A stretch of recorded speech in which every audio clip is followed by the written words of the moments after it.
Terima kasih teman-teman, terima kasih. Bisa cerita Mas proses kelahirannya seperti apa Mas?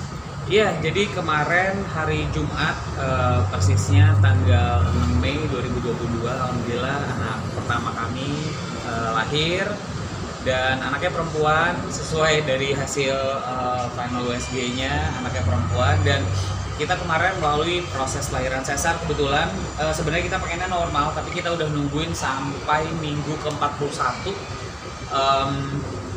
progresnya untuk lahiran normal, dari kontraksi, dari apa ya, mulus-mulusnya ya, itu nggak ada perkembangan. Jadi pembukaannya kurang tahu, nanti mungkin dokternya bisa jelasin. Jadi pembukaannya sampai di titik berapa yang mengharuskan kayaknya nggak bisa diterusin atau ditunggu gitu. Dan kita tuh nunggunya tuh udah, jadi waktu itu Oci udah sempat masuk rumah sakit 2 hari karena mengalami kontraksi, tapi ternyata kontraksi palsu. Terus ya sebutannya lah kasarnya kontraksi palsu. Akhirnya kita pulang lagi, dan kebetulan setelah dia pulang lagi beberapa hari kemudian, minggu lah, 1-2 minggu kemudian datang lagi ke rumah sakit niatnya untuk kontrol. Tapi pas begitu dicek di rumah sakit, pihak rumah sakit menyarankan untuk segera dirawat gitu, untuk ngelihat, gue nggak tahu sih karena apa, mungkin karena udah ada pembukaan atau gimana. Tapi yang jelas nggak ada indikasi kayak pecah air ketuban dan segala macam, itu nggak ada gitu. Jadi memang kalau dibilang, gue nggak paham ya pembukaannya itu gimana, tapi kalau dokter bilang itu begitu dicek ada beberapa station gitu. Jadi kalau si bayinya tuh kepalanya udah masuk ke station itu, berarti kemungkinan untuk bisa lahiran normal lebih besar gitu. Nah tapi kita udah nunggu sampai ke minggu 41, si bayinya nggak bergerak ke arah sana, walaupun posisinya udah benar. Ya banyak indikasi mungkin karena anak pertama, atau mungkin, dan bayinya cukup besar. Oci kan badannya nggak terlalu gede ya, tapi ternyata bayinya cukup besar di dalam, jadi akhirnya menyebabkan si bayi tersebut sulit untuk turun. Dan demi keamanan ibu dan bayinya juga, akhirnya kita lakukan operasi sesar. Jam berapa Mas? Jam proses kelahiran jam berapa? Jamnya kemarin itu kita mulai prosesnya itu pagi ya, subuh kita persiapan, dan lahirnya itu jam 7.49 pagi. Jam 7.49 pagi hari Jumat, dan prosesnya nggak lama ya.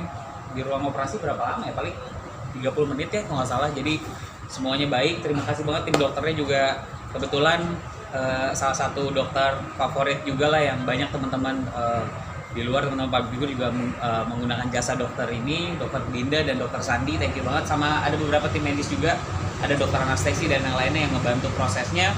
Jadi ini pertama kali pengalaman saya masuk ruang operasi. Apapun ya, alhamdulillah selama ini diberikan kesehatan. Begitu juga dengan Oci pertama kali masuk ruang operasi. Jadi apa sih ya, tegang banget aja sih, tegang banget. Tapi tim medis dan dokter-dokter bisa apa ya, mencairkan suasana lah ya, supaya nggak tegang, karena emang nggak boleh tegang sih gitu.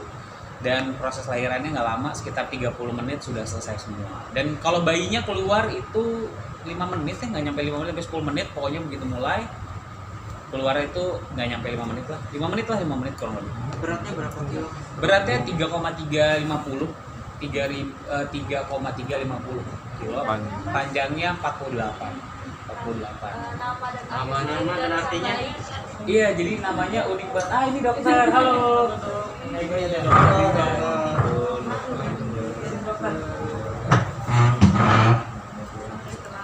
Gampang. Ya, aku lanjut dulu. Oh ya, ini dokter Dinda. Dokter Dinda ini yang membantu persalinan Oci, dan dari awal kita juga emang ceknya sama dokter Dinda ya.